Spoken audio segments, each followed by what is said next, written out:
Hello, everyone.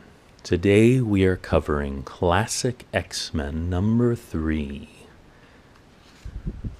It is called War Hunt and has one of the best openers of all time. It simply says, "These are the new X-Men, and soon they will be dead." Their plane was disintegrated and they are falling to their death. This also has one of my favorite comic book concessions, is how quickly things can happen in comic if they need to, how much time will stretch as it is needed. We see Cyclops quickly formulating a plan. He is telling Nightcrawler, we'll just teleport to the ground, and this is where we find out about Nightcrawler's ability to teleport, is that he maintains velocity when he teleports. So if he teleports to the ground right now, he will instantly be killed. And so that won't work. By the way, that is something that they forget from time to time. But in general, they've actually used it very cleverly in the past. So what else they do is Storm and Banshee are able to fly. Banshee can only carry one person. Storm can carry two. Colossus tells them, "No, do not carry either. Do not carry me at all. I will be fine." That unfortunately leaves Cyclops, which means that he has to hope that one of the flyers can get down to the ground and then back up to save him in time. Colossus, however, comes down like a bullet. The narrator tells us Colossus is the first to land. If one could call this a landing with a shakaw. But he is fine. Unfortunately, Cyclops is not fine. 12 seconds to impact. 5 seconds. But Banshee is there in time, and he says, "Ah, laddie, did you really think I'd let a fine broth of a boy such as yourself get splattered over that cold, cold mountain?" To which Cyclops says, "The thought crossed my mind." Now we get another element of Nightcrawler's power, because he tells Nightcrawler, we'll just teleport inside the mountain. And if you've ever watched the second X-Men movie, this is the exact same plot point, that he cannot teleport somewhere that he has not seen. Or rather, he can, but he risks teleporting into a solid object, and if he does so, the trauma will instantly kill him. However, Banshee is able to use his sonic scream in a different way. He is able to use it to penetrate the mountain like sonar. It wipes him out, but he is able to tell Nightcrawler where a fair-sized space is exactly. Nightcrawler tells himself that he was trying to be brave in front of the others, but he was actually terrified when he teleported because he had never done quite this before. Unfortunately, as soon as he arrives, he is attacked by a frogman. And the frogman doesn't like it when he is called Herr Frog by Nightcrawler. He tells him that he is a man, because the Ani-Men were men who were transformed into animal creatures by Count Nefaria.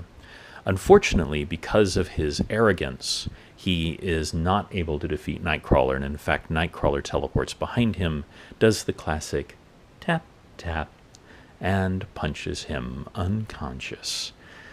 Nefaria says, "Croker, you unmitigated idiot," which I love the way supervillains talk sometimes.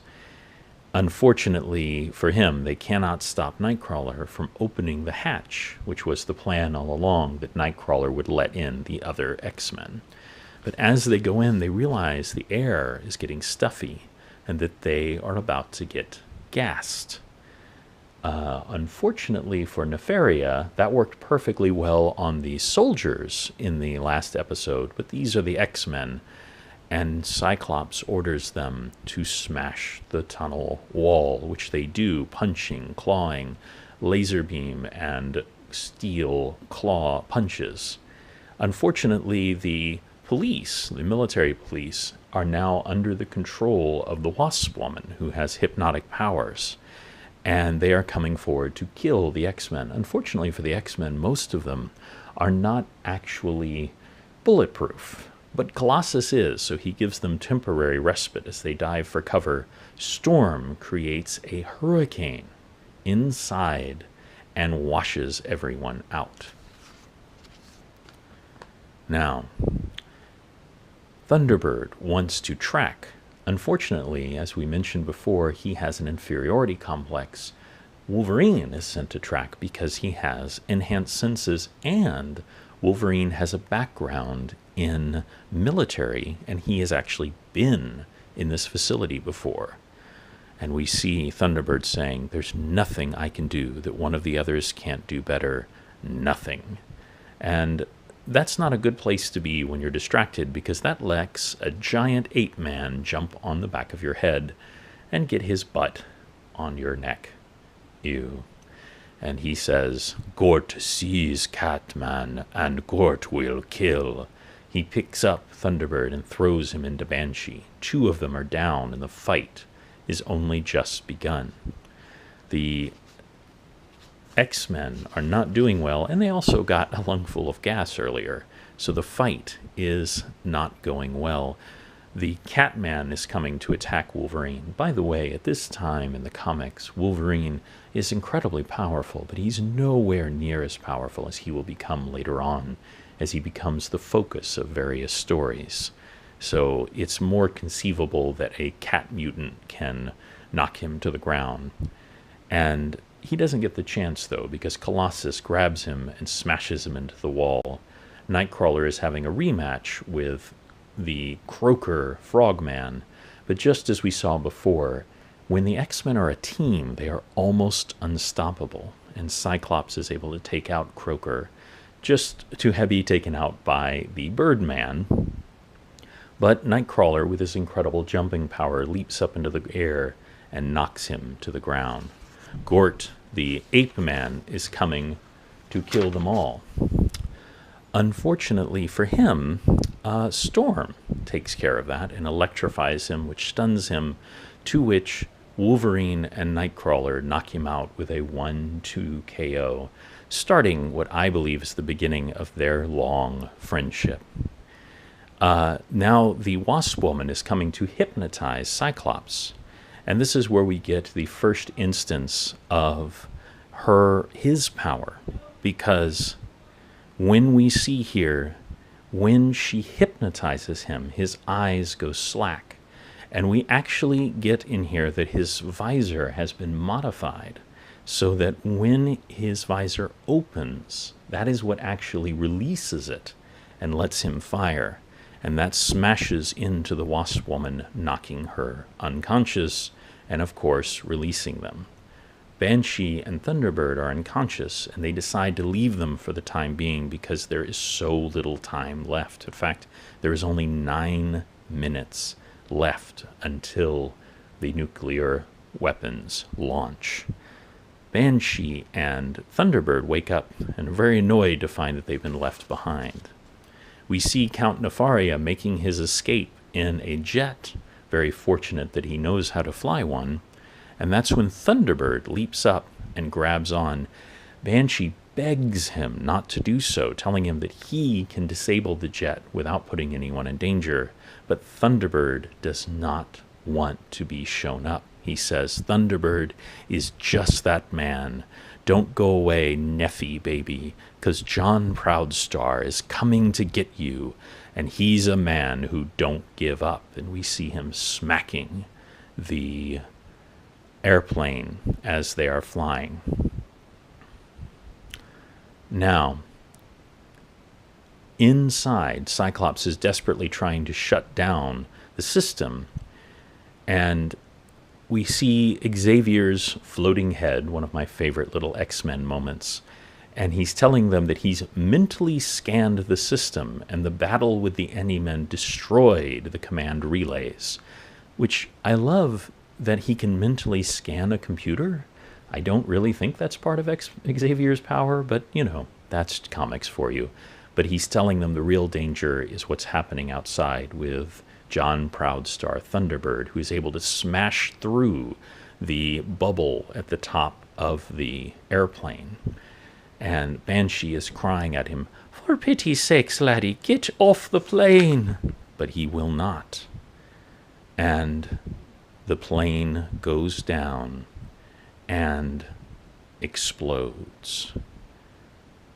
And Xavier, we see the narrator saying, "The scenario ends now as it began, with the breaking of Charles Xavier's heart and the twisting of his soul, for in the end he could not desert his pupil, and all of John Proudstar felt, Charles Xavier felt as well, with only one difference: Charles Xavier is still alive." So John Proudstar dies in the fiery blast. Apparently, Count Nefaria does as well, but you know how it is with villains. And Thunderbird is actually one of the few heroes who actually stays dead. He does come back briefly in a couple of scenarios, but pretty much he stays dead through the rest of the X-Men. And Cyclops is telling them it comes with the uniform, and as it finishes, we see one feather from John Proudstar's uniform. The second story that we get is actually the funeral of John Proudstar. We see Xavier out over the plains where John Proudstar is from, a reservation, and they've come to his funeral. We see Jean Grey coming as well, and that's when there's some kind of ruckus. And what they find out is that the body of John Proudstar has been stolen. Now, of course, the X-Men aren't going to stand for this. Wolverine, being a tracker, heads out into the desert to track the one who stole. And the X-Men, of course, head off, but Jean Grey stays to stay with Xavier. And Banshee comes overhead. Wolverine is not super happy because he's trying to be stealthy, and the way Banshee's power works is that he screams, which of course is not terribly helpful. As the rest of the X-Men walk, we get a flashback. We see Nightcrawler talking to John Proudstar, and he punches it so hard that it knocks it off the chain into Colossus. And they're asking him, "What's wrong? Why do you have such a chip on your shoulder?" And he's saying, "I keep asking myself, what is it here as an X-Men, for me really, for any of us? Don't any of you guys ever wonder, we gonna dude up in these skin tights and punch heads for Xavier for the rest of our lives? And if we do, how long will those lives last?" And Nightcrawler quite reasonably asks him, "Well then, why do you stay?" And he says, "Because I have nowhere else to go." Back in the present, we see Storm creating a small rainstorm to help cool them down. They are, after all, out in the desert. And we get a flashback to Storm caring for her plants in the attic. And Thunderbird comes up and surprises her. And he says, "Well, I'm not as sneaky as Wolverine, but I get by." And she asks him, "Do you have to measure yourself against him, against all things?" And he says, "Well, he's the man to beat." And we get a flashback, or a little moment of John Proudstar as he's talking about the jungle. We find out that he is a Vietnam vet, which would be entirely reasonable since this comic came out in the mid-70s. It would only merely be a few years ago when it ended. And she's asking him, "Have you friends, family?" And he says, "Family? Sure. Friends? Left him in the jungle." And she asks him, "Loved ones?" And he says, "A girl to cherish, kids to raise? Never." We cut back to the present, and we see a funeral pyre that has been raised, and we see the younger brother of John Proudstar. Now, X-Men fan will know that he will eventually become the next Thunderbird, who was also called Warpath. But at this time, he's still a child. He is the one who has stolen the body to honor his brother in the way of his ancestors. We see Wolverine with the cast-aside items from the casket, the picture from Vietnam, and the medals from that same war. He goes back and intercepts the rest of the X-Men and lets them know that there's nothing to see here, just a brother honoring his older brother. But as they leave, we see the younger brother, holding the uniform of John Proudstar. And he says, "Farewell, my brother. May the horses be fast and the grass be sweet. May you be happier riding the spirit road than you ever were on earth. This is not fair. You survived the white man's war only to be lured to your doom by that devil Xavier with his honeyed words and false promises. He say that he grieves, but he lies. He called you Thunderbird. Then let there be another Thunderbird, another Proudstar who claims his life for yours. I swear, my brother, by all I hold holy, you will be avenged." And that ends number 3. Only 3 in, and we've already got a death of the X-Men. You have a wonderful day, and we'll talk soon.